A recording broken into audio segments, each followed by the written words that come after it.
Hello my dear students, कैसे हैं आप लोग। आशा है सभी लोग अच्छे होंगे, अपनी परीक्षा की तैयारी में तन मन से लगे होंगे। और शुरू से ही अगर आप अच्छे से तैयारी में लगे रहिएगा तो आपकी पकड़ बहुत मजबूत होगी, आगे भी मन लगेगा पढ़ने में। जब एग्जाम में जाएंगे, बैठेंगे, जो विद्यालय के एग्जाम है, तो उसमें लगेगा कि हम में भी कुछ है, फिर हौसला बढ़ेगा, तो बोर्ड परीक्षा में 400+ को फोड़ के आएंगे। ठीक है, तो चलते हैं। इसी के साथ आज हम ऐसे एक क्वेश्चन को पढ़ेंगे जो बहुत ही भी आई है। क्या बताएं, हर एक एग्जाम में आपको 5 नंबर के क्वेश्चन देखने को मिलेंगे। अगर 5 नहीं तो 2 नंबर तो रहेंगे ही रहेंगे। ठीक है, तो आज हम सीख ही लेते हैं इसको कि कैसे इसको क्लियर करेंगे। ठीक है, तो हमारे मैथ जो भारती भवन है उनका चैप्टर निकालिए, एक्सरसाइज 1C, वास्तविक संख्या का। वहां आप देखिएगा एक क्वेश्चन लिखा रहेगा, वो कैसा रहेगा, इस मूड में रहेगा। क्लियर रहेगा कैसा, इस मूड में। सिद्ध करना है कि √2 एक परिमेय संख्या नहीं है, यानी अपरिमेय संख्या है। सिद्ध क्या करना है मुझे, √2 एक क्या है, अपरिमेय संख्या है। कैसे अपरिमेय संख्या है तो हम लोग पहले भी जानते हैं कि इसका पूरा पूरा वर्गमूल नहीं निकलेगा, लेकिन आज उस मूड में नहीं, एकदम सिद्ध करने के मूड में चलेंगे।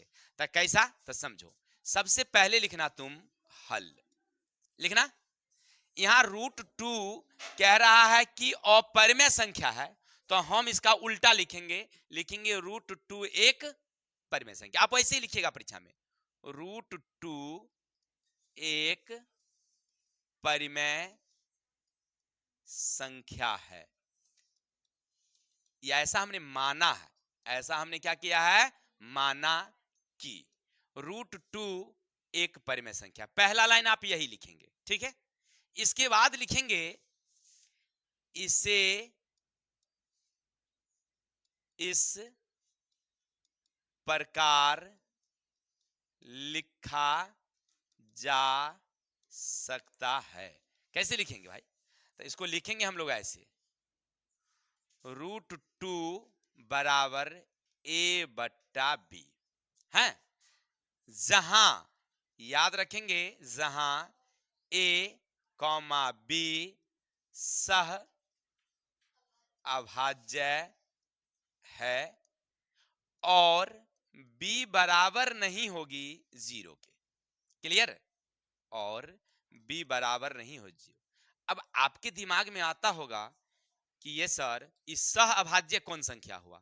तो कल हमने इसके बारे में बताया था कि आप कोई भी संख्या लीजिए, 7 लीजिए, 9 लीजिए, इसमें किससे भाग लगेगा, तो 1 लीफ और 1 से लगेगा।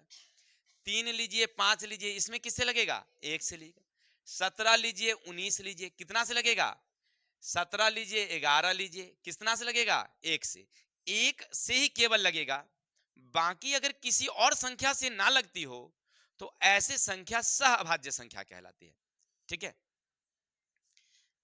तो 7 में और 9 में किससे लगेगा, 7 में भी लगेगा तो 9 में भी लगना चाहिए। नहीं, अगर 7 से 7 में लग रहा है तो 9 में तो नहीं लग रहा है। अब आपके दिमाग में एक शब्द आ गया होगा अभी कि सर आप 3 से लगाइए, 9 में लग जाएंगे। तो 3 से तो इसमें लग जा रहा है, क्या इसमें लग रहा है क्या, नहीं ना। दोनों में उभयनिष्ठ होना चाहिए, दोनों में उभयनिष्ठ। जैसे देखिए, एक 25 है और दूसरा 30 है, तो इसमें तो 1 से तो लग ही रहा है, इसके अलावा 5 से भी लग रहा है, नहीं लग रहा है, तो 5 से लग रहा है, तो ये क्या हो जाता है। ठीक है, चलिए, तो इतना तक सबको क्लियर हो गया कि अगर 1 से ज्यादा लगेगा तो वह सहभाज्य नहीं होगा, केवल 1 से लगेगा तो इसका मतलब a और b सह अभाज्य हैं। ठीक है, अब लिखेंगे हम लोग, दोनों पक्ष में वर्ग करने पर। हो गया, तो वर्ग करने का मतलब हुआ √2 का भी वर्ग करेंगे और a/b का भी वर्ग करेंगे। तो हम इसे इस फॉर्म में तो लिख सकते हैं ना, 2 का वर्गमूल हो गया 2, यानी ये और ये हो गया कैंसिल, इधर हो गया a², इधर हो गया b²। यहां तक कोई दिक्कत। अब बट्टा में क्या करेंगे हम लोग, एक ले लेंगे, तो जैसे एक लेंगे तो मल्टीप्लाई होगी, वर्ग गुना आरे तिरछे, इससे इसको गुना करेंगे तो 2b², इससे इसको गुना करेंगे तो a²। अब इसको हम ऐसे लिख सकते हैं ना मेरे भाई, इसको ऐसे लिख सकते हैं, बी स्क्वायर अपनी जगह रह जाए, ए स्क्वायर अपनी जगह रह जाए, ये 2 यहां मल्टीप्लाई में है, ई पर आ जाएगा तो क्या हो जाएगा, डिवाइड हो जाएगी। यहां तक कोई दिक्कत? जब इतना हो गया, इससे ये स्पष्ट हो रहा है, इससे ये स्पष्ट हो रहा है कि जो ए स्क्वायर है, ए स्क्वायर 2 से विभाज्य है। इसका मतलब ये है कि ऊपर वाला संख्या 2 से क्या हो रहा है, पूरा पूरा कट रहा है। कोई दिक्कत? अगर ए स्क्वायर 2 से कट रहा है, इसका मतलब है, अर्थात इसका मतलब है ए भी 2 से विभाज्य है। इसका मतलब है कि ए भी 2 से विभाज्य है। अब कहिएगा कैसे? तो समझिए, अगर 25 का स्क्वायर अगर हो, सॉरी 5 का स्क्वायर हो, नीचे 5 है, इसका मतलब है 25/5 है। 25 अगर 5 से कट रहा है, इसका मतलब ही 5 से 5 कट रहा है। कोई दिक्कत? चलिए, धन्यवाद। तो इसका मतलब आपने क्या समझा, ए स्क्वायर 2 से विभाज्य है, इसका मतलब ए भी 2 से विभाज्य है। अर्थात अर्थात ए का वैल्यू, ए का वैल्यू इसी फॉर्म में होगा। किसके फॉर्म में? तो 2 के फॉर्म में। या तो 2 होगा, या 4 होगा, या 6 होगा। तो क्योंकि यहां 2 के फॉर्म में है, तो इसीलिए 2 ही लिखेंगे। ठीक है? लेकिन ये अचर केवल नहीं रहेगा, इसमें चर एगो सटा देंगे, चाहे वो ए सटाइए, बी सटाइए, सी सटाइए, डी। तो ए भी तो आप ले ही रखे हैं पहले से, तो आप यहां पर कुछ भी डालिए, एम डाल सकते हैं। कोई दिक्कत? यानी ए स्क्वायर बराबर 2m होगा। इसका मतलब ये हो सकता है। किसी को डाउट यहां तक? समझने में कोई दिक्कत? चलिए, इतना तक क्लियर हो गया। अब आगे बढ़ेंगे, इसके बाद हम लोग लिखेंगे, इसके बाद क्या लिखेंगे सुनिएगा। अब लिखेंगे समीकरण, आपने जो यहां समीकरण दिया था, इसको समीकरण 1 कर दीजिए। समीकरण 1 में ए का मान रखने पर, चलिए बहुत अच्छा।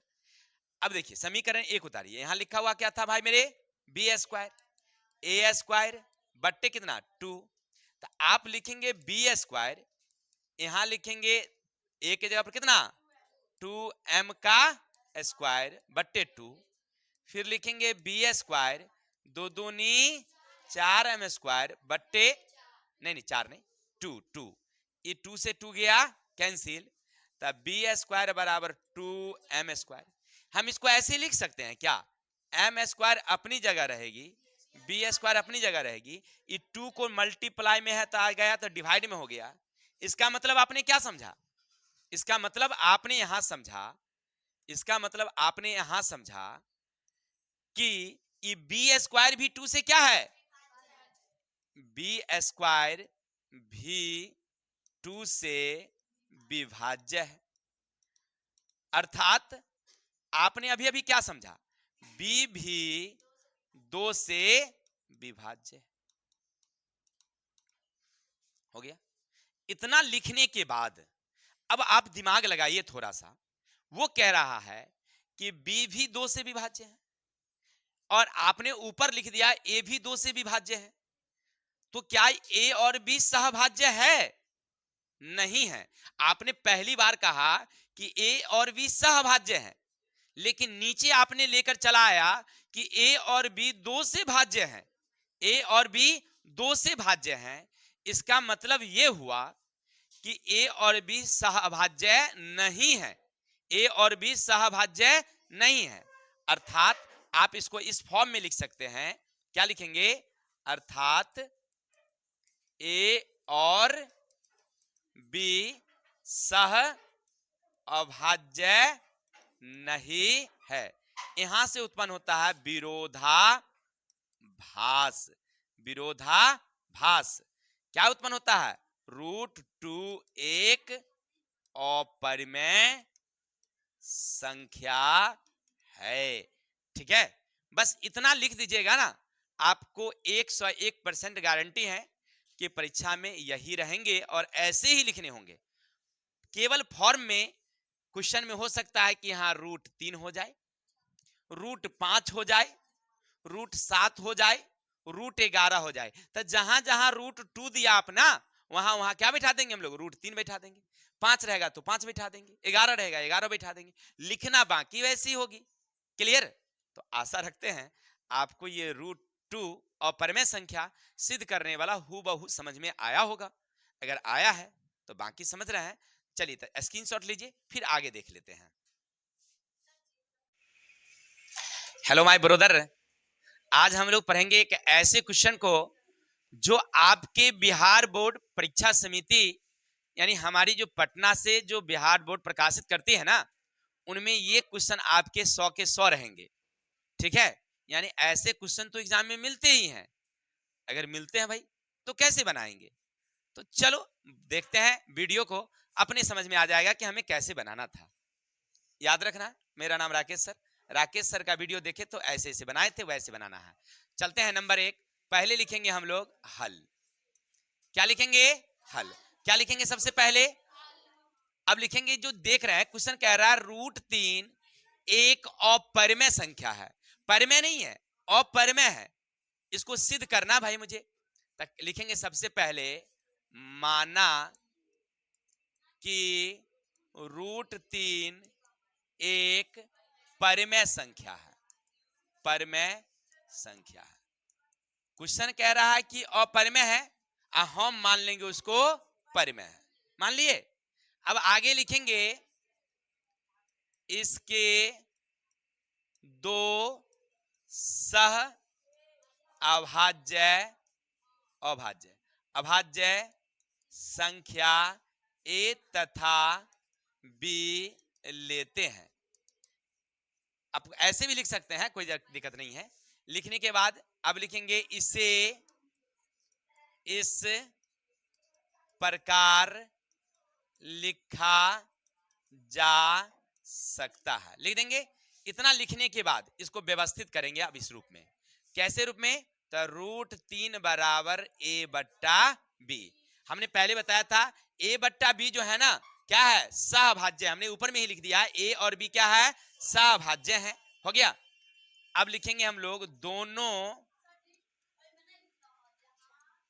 पक्ष में वर्ग करने पर। दोनों पक्ष में वर्ग करेंगे, यानी यहां हमने लिख दिया ए बी सहभाज्य, तो हमें यहां नहीं लिखेंगे। अगर वहां नहीं लिखते तो यहां लिख देते। ठीक है, अब ऐसे लिख देंगे। अब चलिए आगे। तब वर्ग करने का मतलब है कि √3 का वर्ग ए बट्टे बी का स्क्वायर। किसी को दिक्कत? अरे इतना हो गया तो आगे क्या कर सकते हो? इसका मतलब है कि ये वाली जो है ना, ये वाली कैंसिल। तो कितना बचा? इधर हो गया ए स्क्वायर बट्टे, यहां तक किसी को दिक्कत? आगे चले प्लीज। बट्टा में देंगे 1, मल्टीप्लाई करेंगे इससे इसका गुना, तो 3b स्क्वायर। इससे इसका गुना तो इससे इसका गुना करेंगे तो ए स्क्वायर। यहां तक कोई दिक्कत? आगे लिखेंगे बी स्क्वायर बराबर ए स्क्वायर बट्टे 3।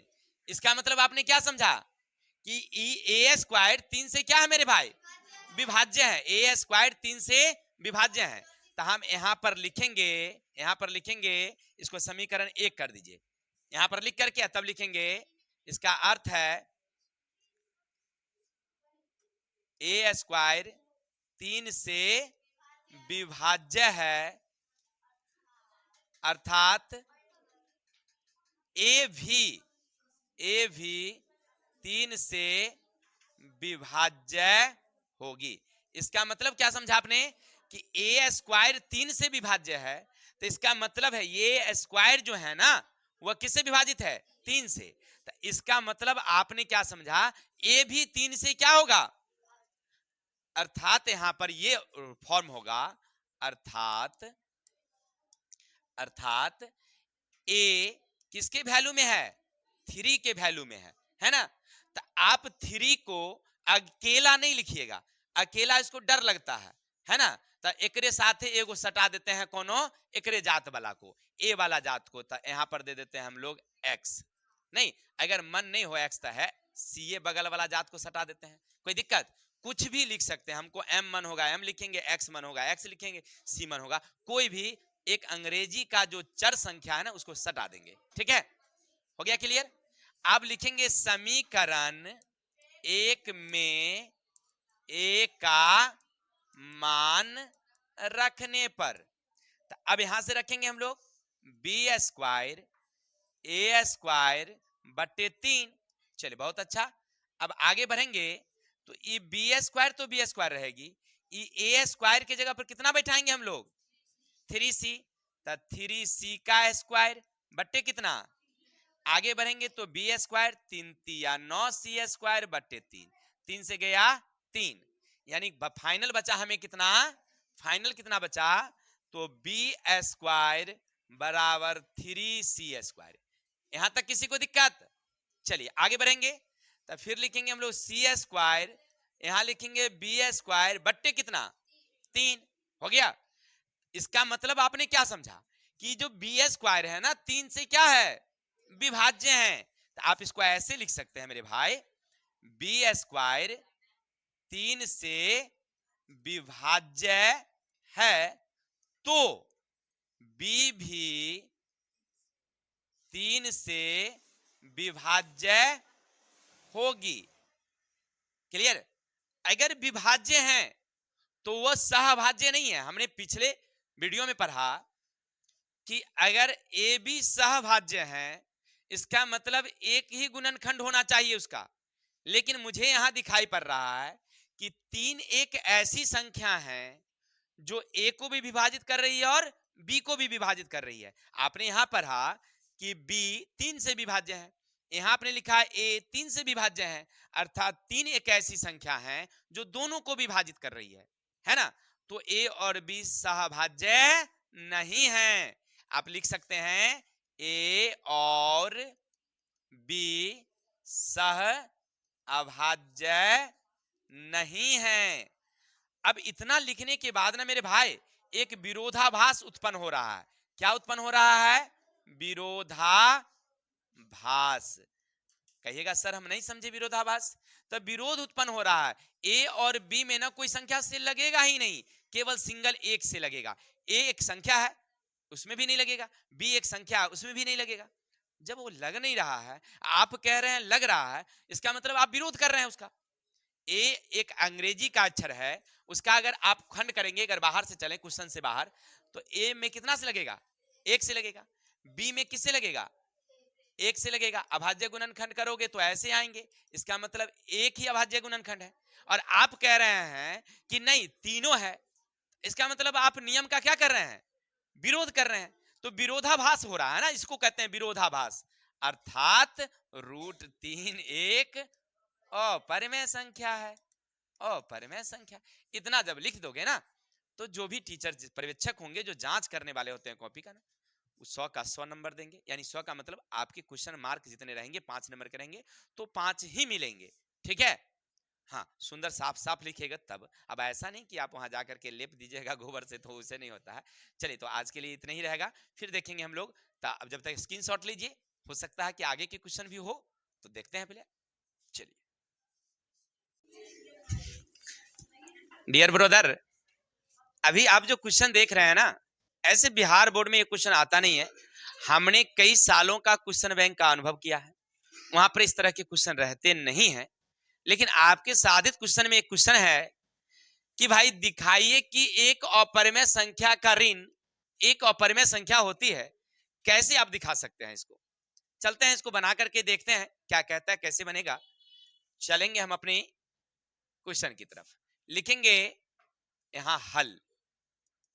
कहता है दिखाइए एक अपरिमेय संख्या, एक अपरिमेय संख्या। आप कुछ भी ले लो, लिखेंगे माना कि हम अपना नाम का ही शब्द लेते हैं आर, एक अपरिमेय संख्या है, अपरिमेय संख्या है। हमने माना कि एक आर जो है ना वो क्या है, अपरिमेय संख्या है। कोई डाउट। अब कह रहा है इसके ऋण, ऋण का मतलब होता है माइनस, लिखेंगे इसके ऋण, ऋण यानी -r एक परिमेय संख्या है, परिमेय संख्या है। हमने ऐसा माना है, ठीक है। ऋण लेना था, ऋण ले लिए। अब इसको हम अगर ऐसे लिख दें -r तो बराबर क्या हो जाएगा, हो सकता है ना ऐसे। ऋण का हम लोग कर दिए गुणनफल, तो गुणनफल कर देंगे तो +r हो गया। तो इसका मतलब ये क्या हमारा परिमेय है, परिमेय है, हो गया। इसका मतलब अगर ये परिमेय है तो ये भी परिमेय है, कहानी खत्म। लेकिन यहां पर एक चीज उल्टा समझ में आ रहा मेरे भाई। अभी अभी आपने कहा कि आर एक अपरिमेय है, फिर यहां कह रहे हैं आर एक परिमेय है। इसका मतलब आप उल्टा बोल रहे हैं। तब उल्टा बोलने का मतलब है कि विरोधाभास हो रहा है। क्या लिखोगे? विरोधाभास। क्या विरोधाभास? माइनस आर एक अपरिमेय संख्या है। किसका? ये जो आपने लिख दिया परिमेय, ये क्या है? एक अपरिमेय संख्या है। That's all. यही तो बनाना था मुझे, ठीक है। ऐसे एग्जाम में ये क्वेश्चन आते नहीं है, इसलिए इस पर ज्यादा फोकस नहीं करना है। करना कहां है? चलते हैं आगे, चलें, चलते हैं आगे। स्क्रीनशॉट ले लीजिएगा। अब आगे हम लोग चलते हैं क्वेश्चन। बस अब जो देख रहे हैं ना ये क्वेश्चन देख रहे हैं ना, ये एग्जाम में आते ही हैं। या तो आपसे पूछेगा एक सिंगल वाला, √2 एक अपरिमेय संख्या है, √3 एक अपरिमेय संख्या है, √5 एक अपरिमेय संख्या है, ऐसे वाला। या इसी का दूसरा रूप है 5 माइनस √3। या आपसे पूछ सकता है 1/√2, या पूछेगा 7 प्लस √2, या √2 प्लस 3। इस तरह के क्वेश्चन पूछ सकते हैं। तो कैसे इसको कैसे बनाएंगे? पहला वाला तो हम बता ही दिए कि √5 एक अपरिमेय संख्या है, तो कैसे है? √2 एक परिमेय संख्या है, तो कैसे है? ये तो हमने पहले वाली वीडियो में दे ही दिया। तो अब इसको देख लेते हैं। कैसे लिखोगे? लिखना हल, हो गया। लिखना माना कि 5 माइनस √3 एक परिमेय संख्या है, हो गया। अब लिखेंगे इसके दो सह अभाज्य गुणनखंड ए तथा बी लेते हैं। इसका मतलब हम ऐसे लिख सकते हैं, इसे व्यवस्थित करने पर। व्यवस्थित करने का मतलब है इसे इस प्रकार लिखा जा सकता है। कैसे लिखा जा सकता है मेरे भाई? तो इसको लिखेंगे 5 माइनस √3 a/b, हो गया। अब कुछ लिखना नहीं है, इतना हो गया। अब एक जोड़ घटा गुना भाग करना है। अब तो कैसे? तो ऐसे। तो माइनस √3 अपनी जगह रहेगा, ए बी अपनी जगह रहेगा। इसको ले चलो 5 को ऊपारी, तो क्या हो जाएगी भाई? किसी को दिक्कत? बट्टा में डाल देंगे हम यहां पर एक, बट्टा में डाल देंगे तो इधर का लघुत्तम हो गया बी, इधर का लघुत्तम हो गया। इससे पढ़ेंगे तो एक मर्तब्य, इससे पढ़ेंगे तो बी मर्तब्य, इधर बच गया माइनस √3। इसको हम ऐसे लिख सकते हैं रे भाई, ये √3 अपनी जगह रहेगा, ई माइनसिया को ऊपर ले जाएंगे तो ई प्लस वाला हो गया माइनस, माइनस वाला हो गया प्लस, बट्टा बी। क्या इसमें रूट लगल है कहीं? नहीं ना है। तो एकरा मतलब ई कह रहा है -a प्लस 5b बट्टे बी एक परिमेय संख्या है। इसका मतलब ये क्या है? एक परिमेय संख्या है। इसका मतलब ये क्या है? हमारा परिमेय संख्या है। परिमेय के बराबर है तो ये भी क्या होगा? परिमेय होगा। तो आप यहां आप लिख देंगे √3 भी एक परिमेय संख्या होगी। किसी को दिक्कत? ई परिमेय है तो ई भी क्या होगा? परिमेय होगी। लेकिन विरोधाभास। अब कहां से आया विरोधाभास? तो अभी अभी पीछे आपने एक क्वेश्चन पढ़ा था कि √3 क्या है? अपरिमेय है। √3 एक अपरिमेय संख्या होती है। अपरिमेय संख्या इसीलिए 5 - भी एक अपरिमेय संख्या होगी। प्रूव्ड। ये क्या हो गया हमारा? प्रूव्ड। ठीक है, एनी डाउट? आशा और विश्वास है आप लोग सब लोग सीख गए होंगे, तो हमें इसी आशा और विश्वास के साथ विदा दीजिए।